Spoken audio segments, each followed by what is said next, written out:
Eu sou mãe de 2 portadores da síndrome do X frágil, ou seja, deficiência intelectual.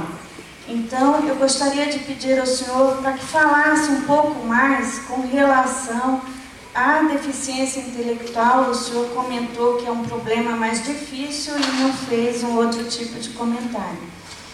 Numa segunda pergunta também, eu gostaria de comentar e perguntar, um dos problemas dessa síndrome em questão é detectar essa síndrome. É um exame caro, é feito com DNA. E do meu conhecimento, que desde janeiro do ano 2010, o SUS é obrigado a fazer esse exame, o que iria possibilitar a localização dessas pessoas portadoras. E até hoje ele não o faz.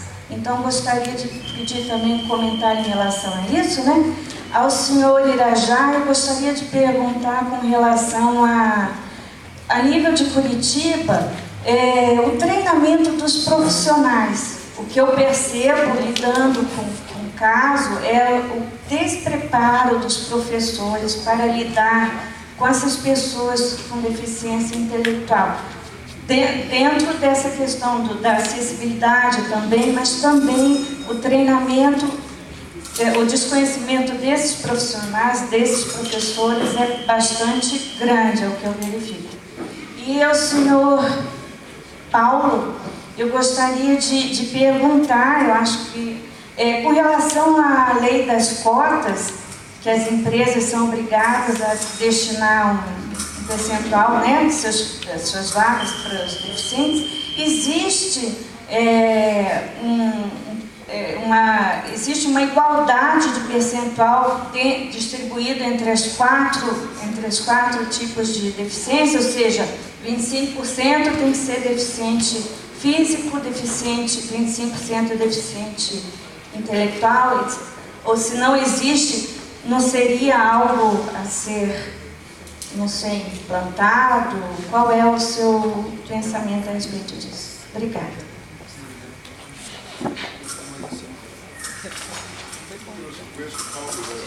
Acho que eu começo aqui. Não, fazer inverso.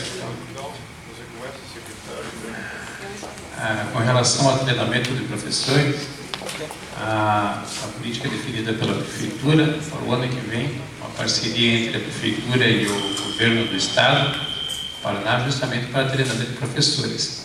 Porque nós detectamos que não basta apenas facilitar a acessibilidade nas escolas, né? Colocação de rampas e adaptação de banheiros, né? E sem adaptação do material didático, né? E principalmente o treinamento de professores.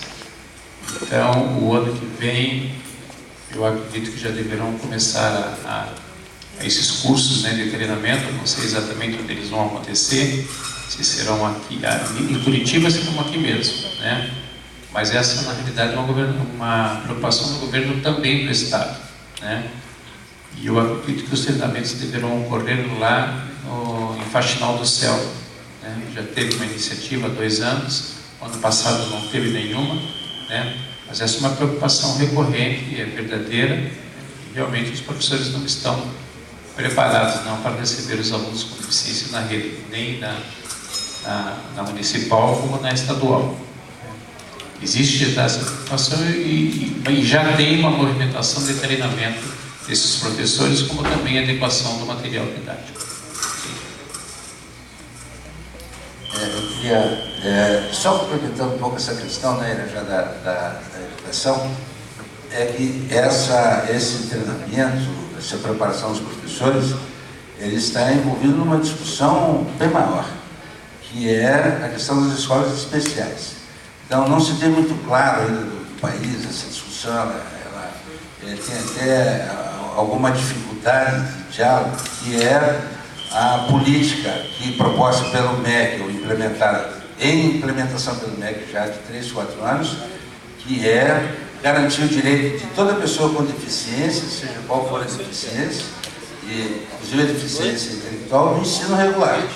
O problema é que você colocar as pessoas no ensino regular implica no treinamento de um exército de professores, né, que não é assim tão simples também.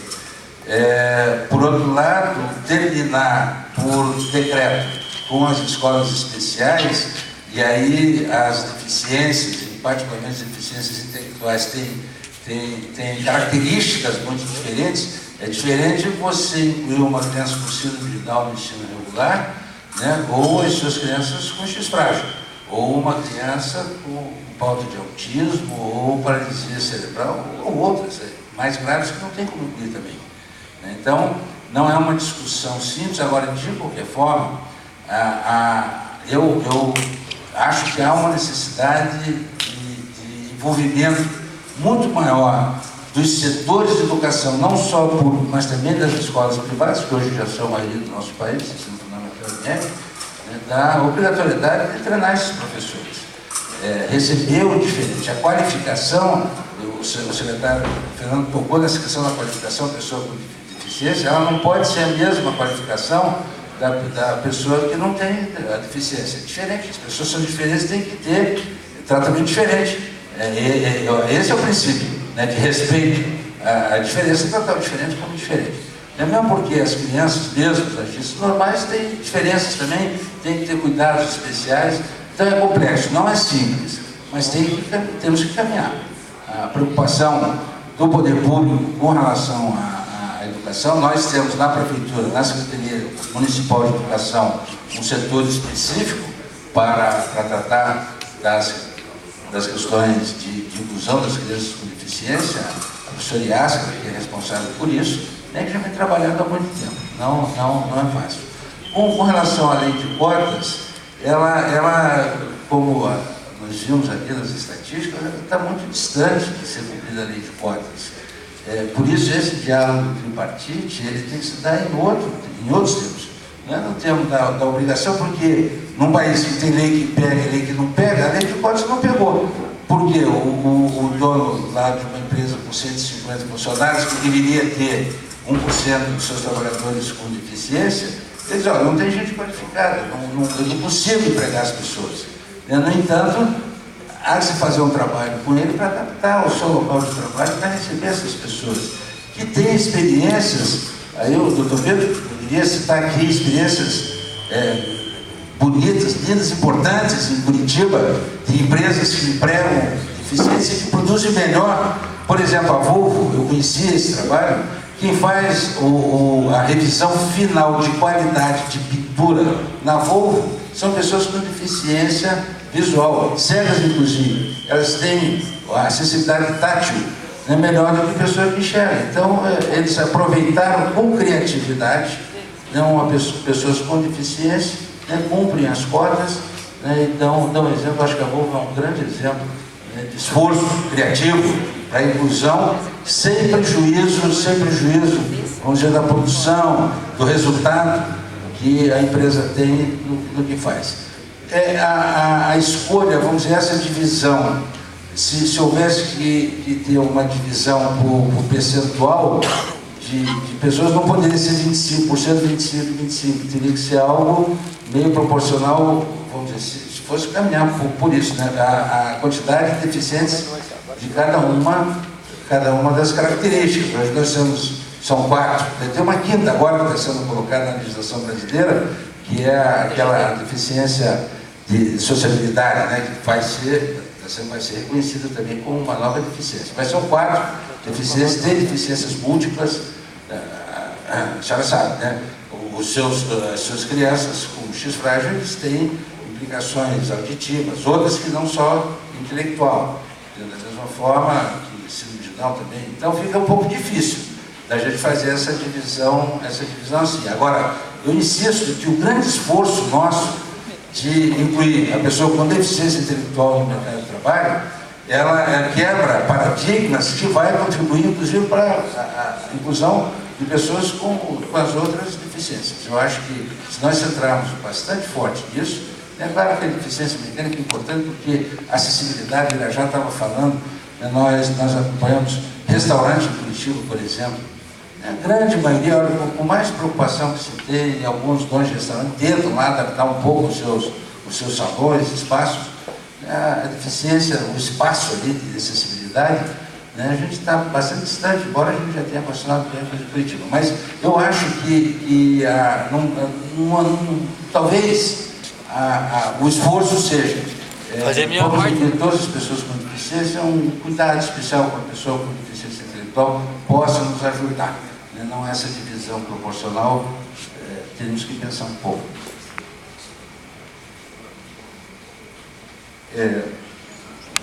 Só resgatando um aspecto que talvez não tenha ficado, não é que não tenha ficado claro, mas que eu não pude detalhar na minha primeira intervenção, quando eu apresentei o plano da questão das políticas, no decreto que foi assinado, instituindo o plano, as diretrizes do plano V sem limites são garantir um sistema educacional inclusivo, garantir que os equipamentos públicos de educação sejam acessíveis para pessoas com deficiência, inclusive um meio de transporte adequado, ampliação da participação das pessoas com deficiência no mercado de trabalho mediante sua capacitação e qualificação profissional, ampliação do acesso das pessoas com deficiência às políticas de assistência social e de combate à extrema pobreza, prevenção das causas da deficiência, ampliação e qualificação da rede de atenção à saúde da pessoa com deficiência, em especial serviços de habilitação e reabilitação, ampliação do acesso das pessoas com deficiência à habitação adaptável e com recursos de acessibilidade e promoção do acesso ao desenvolvimento e da inovação em tecnologia assistiva. Para essas metas e seu cumprimento foram destinados 1,8 bilhões em educação, 1,4 bilhão em saúde, 72 milhões para a cidadania e 4,1 bilhões para acessibilidade. Isso perfazendo um total de 7 bilhões e 600 milhões de reais. Isso para dizer o seguinte, as prioridades estão aí e aquilo que eu coloquei são as linhas gerais, mas envolvem muitas ações e muitas delas em construção.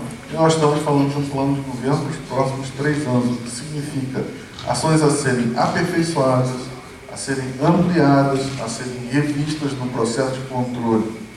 O importante aqui é a gente ver que no caso tanto da questão do trabalho quanto da questão da educação, o vetor é inclusão. Inclusão significa vencer o desafio das barreiras, tanto espaciais, ambientais, quanto de atitude, mas é também vencer o desafio de ter que reformular os processos, de ter que rever os serviços como estão organizados. E vai convencer o professor, o diretor, o sistema de educação, o médico, a equipe que trabalha com a pessoa com deficiência, seja o médico da saúde e tal, de que agora ele vai ter que trabalhar diferente. Porque tudo já estava montadinho, né? Uma grande dificuldade, só para fazer um gancho com uma fala do secretário, o problema que nós estamos tendo no diálogo, o problema que eu digo assim, desafio positivo, com relação à questão da aposentadoria. Por quê? Porque pessoa com deficiência, inválido, aposentado. Como é que você faz, então, a inclusão laboral da pessoa com deficiência e prever a aposentadoria para ela depois? O pessoal da Previdência está com a cabeça retorcida, porque a gente conversa com eles, compartilha com eles concordam, só que depois eles não conseguem encontrar a solução, porque a solução vai contra a lógica histórica de tudo que eles sempre fizeram. Então, é um desafio. E eu estou falando disso para a gente chegar, então, na questão da síndrome de Down e das deficiências intelectuais. O pessoal da saúde, em geral, também está tendo que se retorcer, porque na construção lógica do governo brasileiro, da gestão da política de saúde para a pessoa com deficiência, deficiência intelectual não entrava. Agora entra. Como é que a gente vai fazer isso? Porque tudo, os protocolos, as responsabilidades, tudo está sendo revisto. Então o processo é complexo. Eu fecharia minha fala sobre isso dizendo o seguinte: na pergunta sobre a proporcionalidade das cotas, ou melhor, de cotas dentro da cota para pessoa com deficiência, eu acho que a agenda da pessoa com deficiência, para mim, Fernando, pessoa sem deficiência, mexeu fundo no meu coração quando eu tive contato com ela pela primeira vez em 2006, que me fez ver que, olha a minha vida, que porcaria de pessoa que sou eu que penso que tem tudo, e na verdade, quando eu vejo os desafios que certas pessoas enfrentam ao meu lado, quantas questões minhas estão mal resolvidas e quantos limites eu tenho que eu nunca considerei verdadeiramente.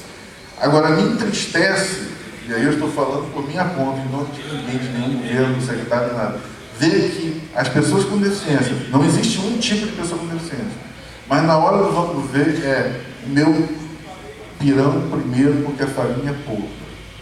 O deficiente auditivo só olha para o problema dele, o cadeirante só olha para o problema dele, o surdo só olha para o problema dele, as famílias de deficientes intelectuais só olham para o problema dele e, desculpe a expressão, danem-se os outros.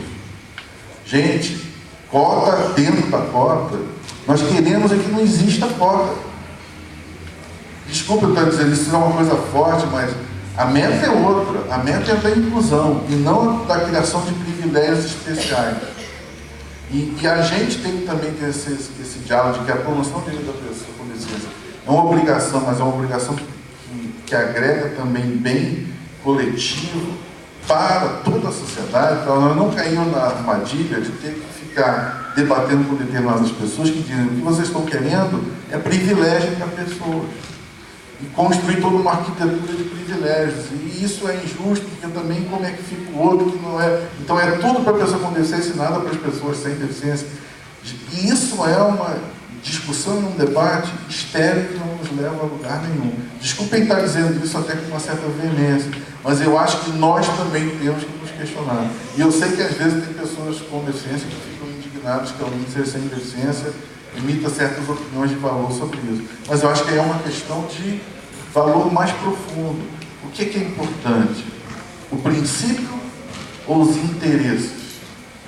Então, essa é uma discussão ainda mais profunda, que eu acho que é uma discussão que deve ser feita pelo movimento dele para a pessoa com deficiência. E aí sinalizo uma questão final da minha fala, pegando o gancho muito bem colocado aqui pelo secretário do desafio da questão da capacitação laboral, ajustada na questão do próprio desafio da educação inclusiva. A educação inclusiva não pressupõe o fim da educação especial, mas também, para termos a educação inclusiva, a educação especial vai ter que ter redimensionado o seu espaço e sua finalidade. Porque a educação especial era numa época em que para a pessoa com deficiência nada. Então o que tinha para ela era só a educação especial. Mas a educação especial não garante, já ia até falar a garante, não garante uma coisa, o ensino regular. Ela garante o atendimento às especificidades da deficiência, mas ela não garante o processo formal de educação que vai te fazer concluir o ensino fundamental, poder entrar numa universidade, ter uma titulação, ter uma graduação, ter uma qualificação profissional de maior horizonte. Isso só se você estiver no ensino regular. Então, o que nós precisamos é agregar esses dois processos, até porque, como foi muito bem colocado, está ótimo, educação inclusiva, todo mundo na escola. Quem é que tem condições de atender adequadamente? A mesma coisa, falando da política da tecnologia assistiva que eu apresentei, tudo bem, vamos ter escala de mercado, vamos ter poder aquisitivo, vamos ter demanda, mas e aí, nós temos capacidade produtiva no Brasil? Os produtores, 300 e pouco que nós temos no Brasil identificados, 1.200 produtos de tecnologia assistiva, o problema é mais embaixo. Então, todos nós temos que nos revirar no desafio de rever os processos, rever como nós organizamos e relacionamos. Então, esse é um desafio para todos nós. Obrigado. Muito bem, senhor secretário, senhor Victor. Nós temos apenas mais 2